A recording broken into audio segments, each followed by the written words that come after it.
আসসালামু আলাইকুম, খবিরুদ্দিন বলছি।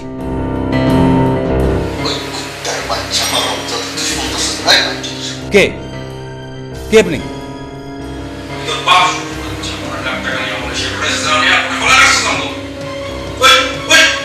এই এই ভদ্রভাবে কথা বলেন, আপনি ভদ্রভাবে কথা বলেন।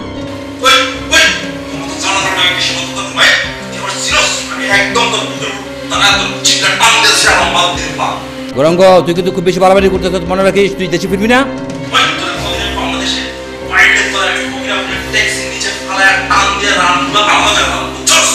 আচ্ছা দেখি কে কারে রান ফাড়ে, তুই আয়, তুই দেশে ফিরে আয়। বল বল, মালয়েশিয়া এয়ারপোর্ট থেকে ফোন করছে।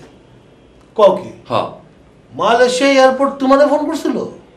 ওই এয়ারপোর্টের লোক। হ্যাঁ বুঝছি, মালয়েশিয়ান এয়ারপোর্টে যত কর্মকর্তা আছে তোমার ধন্যবাদ জানাইতে ফোন করছিল। এই তো কি কর আপনি এগুলো, মানে আমার ধন্যবাদ জানালে ফোন করবো মালয়েশিয়া? হ্যাঁ, তোমার ধন্যবাদ জানাইতেই ফোন করছিল। এটা কোনো কথা বলেন আপনি বল। হ্যাঁ, তুই বাংলাদেশ থেকে কতগুলো বান্দর পাঠাইছিল মালয়েশিয়ান এয়ারপোর্টে, আর তারা বান্দরের নাচ দেখা খুশি হয়ে তোমার ধন্যবাদ জানাইতে ফোন করতে, ঠিক কি না?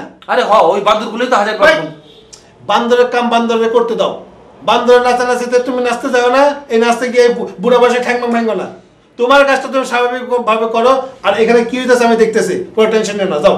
না, সবকিছু ঠিক আছে, মাধ্যমে যে আছে, কিন্তু এই বুড়া বয়সে মরা বাপ মা নিয়ে গালাগালি শুনতে আমার আর ভালো লাগে না। গালাগালের কাম তুমি করো কে? আপনি করেন।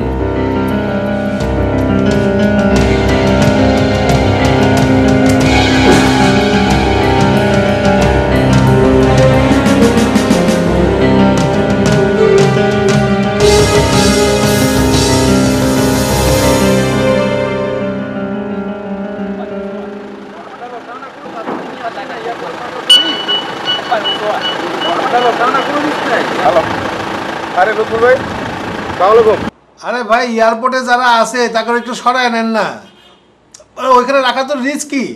আরে রিস্ক কই কোনো রিস্ক নাই, একবার ইমিগ্রেশন থেকে যদি বাইরে যায় বুঝছেন, 8-10 দিন এমনি থাকতে পারে। আরে রাখেন ভাই আপনার ওয়েল প্রোটেক্টেড এরিয়া, আমি তো সেই কথা কইতেছি না।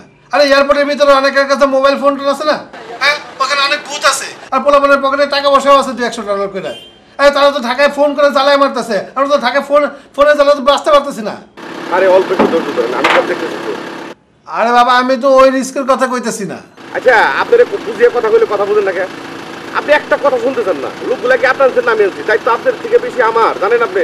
আরে বাবা, আমার তো কোনো বিষয় না, আমার তো কোনো সমস্যাই নাই। কিন্তু ভাই আমি কই কি, এই ওপরে খাওয়ান দেন বা না দেন সেটা কোনো ব্যাপার না ভাই। ওপরে এমন একটা জায়গায় নিয়ে রাখেন যেখানে মোবাইল ফোন, এমনি ফোন, যে কোনো ফোনের থেকে দূরে রাখেন, ডাকাতরা কোনো ফোন করতে না পারে। হ্যাঁ, এটা তো কোনো সময় চিন্তা করি নাই, আপনি একটা ভালো কথা বলছেন। জি ভাই, আসসালামু আলাইকুম।